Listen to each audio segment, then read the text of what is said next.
qual que é o fundamento bíblico para quando o irmão for pedir lugar à mesa? Se tem um fundamento para esse caso específico, né? Para você ter que pedir lugar à mesa. Quanto a pedir lugar à mesa, bem, sempre existiu essa dúvida entre os jovens. Por que eu tenho que pedir lugar à mesa? Por que não posso entrar lá, sentar e comer?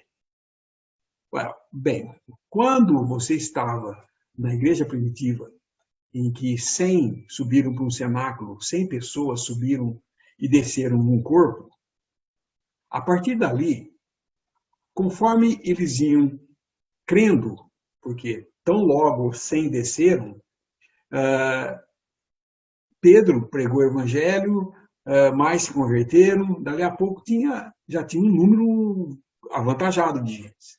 Vamos supor que, por alguma causa, João e Pedro entrassem em desacordo em alguma questão doutrinária, ou que algum deles cometesse alguma coisa que eles precisassem ser disciplinados, e um deles fosse colocado fora.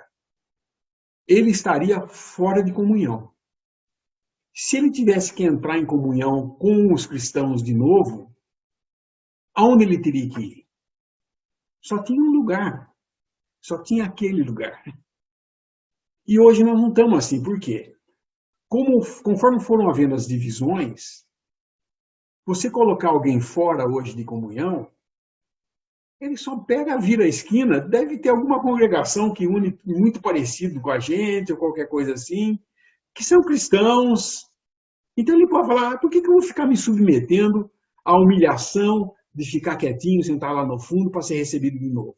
Eu posso ir em outro lugar. Então, como existem outros lugares onde se diz que são cristãos e que estão reunidos ao nome do Senhor e tudo mais, quando hoje alguém vem e entra na Assembleia, ele não pode partir o pão porque eu não sei de onde ele veio, qual a origem dele, o que ele pensa, com quem ele tem comunhão, o que ele está fazendo. Então, a necessidade de pedir lugar à mesa é por causa do homem, da falha do homem. Nós dividimos e agora a coisa fica assim. Quando Paulo colocou, com a sua autoridade apostólica, em 1 Coríntios 5, ele colocou aquele homem que estava fazendo uma coisa que nem entre os gentios se fazia. Para onde esse homem foi? Ele não tinha para onde ir, porque não tinha outra assembleia. E quando ele foi restaurado, como é que ele foi restaurado? Para o mesmo lugar de onde ele saiu. Só que hoje já não é assim. Tem muitas congregações, muitas chamadas igrejas, e você tem que saber se não existe a contaminação eclesiástica, que é você estar pensando que você pode, por exemplo, a vontade do homem hoje é essa, que eu tenha uma fé em muitos lugares para ir. Não é um só lugar. Quando os discípulos chegaram para o Senhor e falaram assim, onde queres que preparemos a ceia? O Senhor falou, ali onde vai, é ali. Onde? Ali. Isso que ele falou em Mateus 18 também. Porque onde estiverem 2 ou 3 reunidos, ali estou no meio deles. Simples.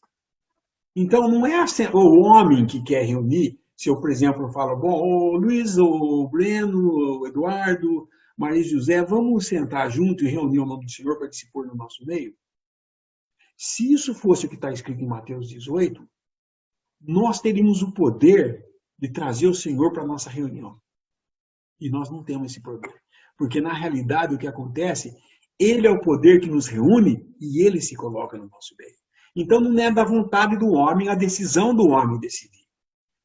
Como não é a decisão do homem, tem alguém que está reunido desse jeito. Se eu quero fazer isso, eu tenho que buscar onde é, perguntar para o senhor onde. E a hora que ele falar ali, é ali que eu devo estar. Então, eu tenho que chegar e pedir, porque não é mesa aberta para todo mundo. No sentido de que, pode entrar. Porque, por exemplo, eu dou sempre esse exemplo.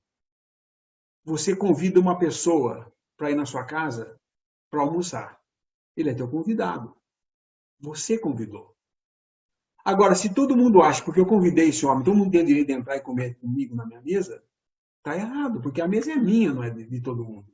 E nem é do visitante. eu convidei uma pessoa, não quer dizer que o convite é para todos entrarem e fazer o que quiserem a hora que quiser na minha casa, porque existe a privacidade disso aí. Então, quando o Senhor reúne 2 ou 3 ao seu nome e se coloca no meio deles, todos que se convertem e querem estar nesse lugar, têm que vir. E então, por causa da situação do homem, do estado que o homem deixou essa grande casa, e por causa de ser agora um remanescente que tem que se apartar e buscar onde devo estar e se apartar dos vasos de desonra, existe esse negócio de pedir lugar à mesa. Então, quando se pede lugar à mesa, na realidade, é por causa do Senhor, não é porque nós exigimos a coisa, porque nós fizemos uma regra, ou uma lei, ou nós fizemos uma religião que é assim que funciona. Não é isso. É por causa da santidade. De quem é a mesa? Do Senhor. Quem convida? O Senhor. Quem decide quem entra? O Senhor. E nós temos uma autoridade porque ele deixou essa autoridade com uma assembleia. Onde tiver 2 ou 3, tem a autoridade de decisão. Então, a responsabilidade de nós aceitarmos alguém à comunhão e a responsabilidade também. Porque todo mundo ouve hoje, partir o pão, e parece que hoje parece que a coisa mais importante é partir o pão. E o que eu tenho observado aqui, principalmente nossa Assembleia, já ocorreram várias vezes. Um desejo ardente. A pessoa vem, a primeira coisa, eu quero pedir meu lugar a meu. Primeiro dia de reunião, ele senta lá, ele nem sabe o que ele está escutando, nem sabe cantar os hinos, ele fala assim, eu quero pedir meu lugar na mesa. Espera um pouco, você crê que Jesus morreu pelos seus pecados? Eu acho que sim, né? Você tem certeza que você vai para o céu? Não, isso só naquele dia. Espera um pouco, Jesus é Deus? Eu tenho minhas dúvidas. O que você está pedindo lugar na mesa? Você nem sabe do que se trata. Você não sabe as coisas básicas. Eu não estou dizendo que precisa saber a doutrina e tudo mais, mas pelo menos ele precisa ser cristão. Ele precisa pelo menos crer em Cristo para estar partindo o pão conosco. Nós não temos uma mesa fechada e nem aberta, mas uma mesa vigiada. Por quê? Porque o mal está querendo entrar todo o tempo. Então o zelo não é por causa da nossa santidade, mas da santidade do Senhor. Então existe a necessidade, sim, de pedir um lugar à mesa e ser considerado. E às vezes pode demorar um pouco, pode haver alguma dúvida, alguma coisa que não sabemos bem o que está acontecendo. E geralmente existe. Por exemplo, tivemos vários casos de pessoas que pediram, e a hora que a gente vai conversar com a pessoa, ele é casado, mas vive com outra, e está pensando em separar dessa para ficar com outra. Espera um pouco. O que é isso? Você quer partir o pão? Você primeiro precisa acertar a sua situação com Deus. É que nem o Senhor Jesus com a mulher samaritana. Chama seu marido. Senhor. Não tem, né? Bem sabes tudo. Então, só isso que ele falou já cortou ela na hora. Uma coisa fundamental para você entender nós temos que ver isso por causa do Senhor, da santidade devida às coisas do Senhor. E das responsabilidades que existem, porque não é só o fato, legal, vou partir o pão. E, inclusive, muitos têm até a ideia de que o ato de comer aquele pão e tomar daquele cálice vai fazer ele uma pessoa melhor. Agora eu vou ser mais santo. Porque isso daí nós temos, a maioria de nós sai de um background, que a gente fala, né, de um passado católico, onde o sacrifício da Santa Ceia é para perdão de pecados. E sacrificam um Cristo todo domingo. Ou toda hora que tem uma missa, eles fazem o sacrifício. E para que serve isso? Eu confesso os meus pecados, vou lá, tomo da hóstia, pronto, eu sou outra pessoa, para pecar no dia seguinte. E depois confessar e tomar a ceia de novo. E pecar, confessar, não é assim. O pão é pão, o vinho é vinho. O que importa ali é que nós estamos lembrando do Senhor na sua morte com aqueles símbolos. Não são nada menos, nada mais do que os símbolos, o pão e o vinho. E participar dessas coisas tem privilégios, porque nós estamos fazendo a coisa que o Senhor pediu que fizéssemos, mas tem responsabilidades. Tem muitas responsabilidades. O como nós andamos. Só importa o como nós andamos durante a 1 hora de reunião? Ou é o nosso andar como cristão na terra que importa? Para mim não importa como esse irmão. Vamos ver como ele se comporta na reunião. Ah, ele está vindo na reunião sentando bonitinho, canta bonito hino, harmonizado, bonito, tem voz boa, hein?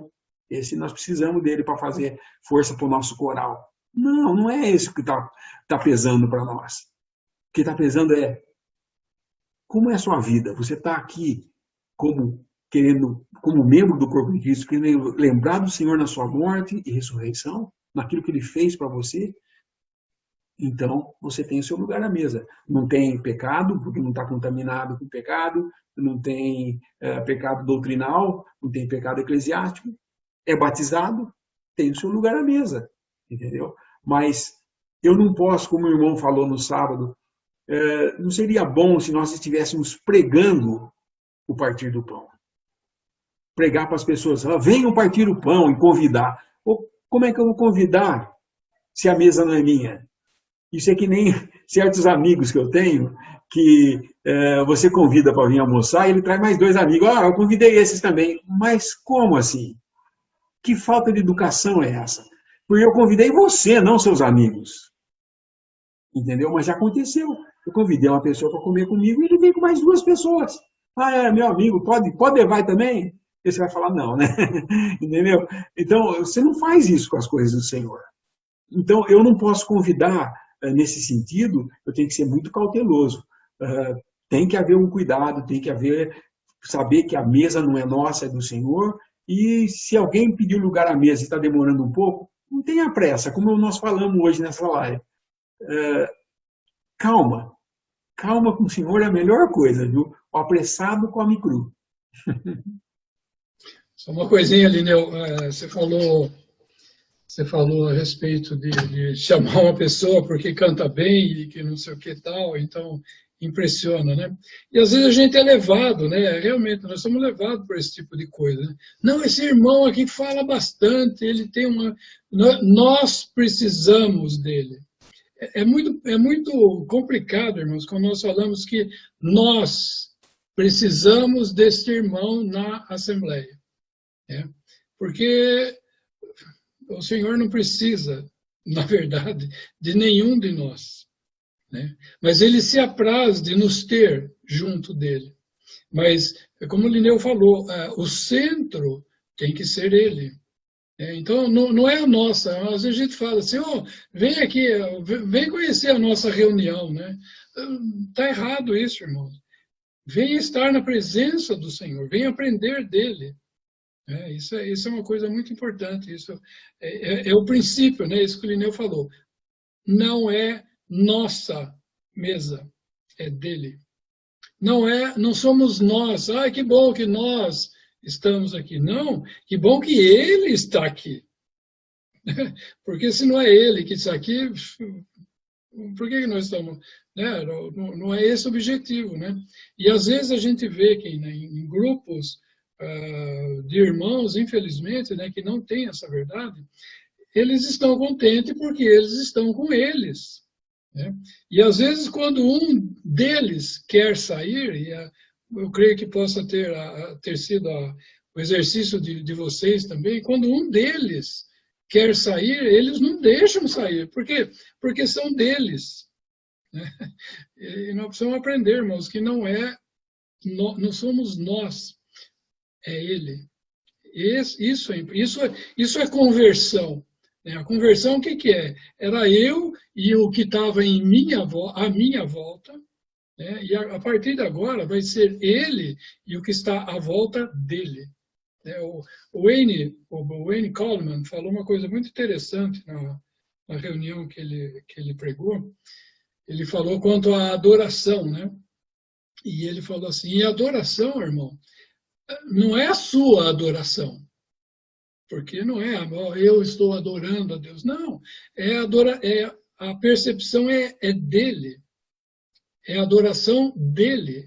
Ele que é o objeto da adoração. E eu não sou o sujeito, vamos dizer assim, da coisa. Entende? Então isso é muito importante, né? Isso fala de a gente sair do nosso egocentrismo, né? Porque no tempo de Inconverso, né? Eu creio que pelo menos eu era assim, eu creio que todo mundo tenha sido também, era eu E o mundo gira em torno de mim, né? O homem natural é assim. Eu estou no centro e o mundo gravita. Eu sou o núcleo, né? E os elétrons estão ali, né? E não é. Outra coisa que eu ia falar também. O Lineu estava falando de quando uma pessoa tem o seu lugar à mesa, então a gente deve verificar realmente o que o irmão entende. Não é uma questão de conhecimento, o quanto ele conhece, mas daquilo que é básico do cristianismo com relação à sua salvação, o seu batismo, a sua vida na sua casa, sei lá, no sentido do seu casamento, coisa assim, são coisas básicas e que devem ser observadas, né? Eu lembro uma coisa que o Bill falou muito, né, eu achei muito interessante. Ele falou assim, irmãos, você imagina uma pessoa que se senta à mesa do Senhor, né, e ele vai dar graças pela sua salvação e ele não tem certeza de que está salvo. Você imagina a situação desse irmão. Ele vai dar graça por uma coisa que ele não sabe se ele tem. Então, como é importante, né, o irmão está descansado na questão da sua salvação. Né? Quão importante é isso? Porque ele pode sentar, descansar e falar, Senhor, obrigado, eu tenho. Obrigado por aquilo que eu tenho. Eu não posso dizer obrigado por aquilo que eu não sei se eu tenho. Eu achei muito sábio essa palavra do Bill. O Lineu deve se lembrar disso.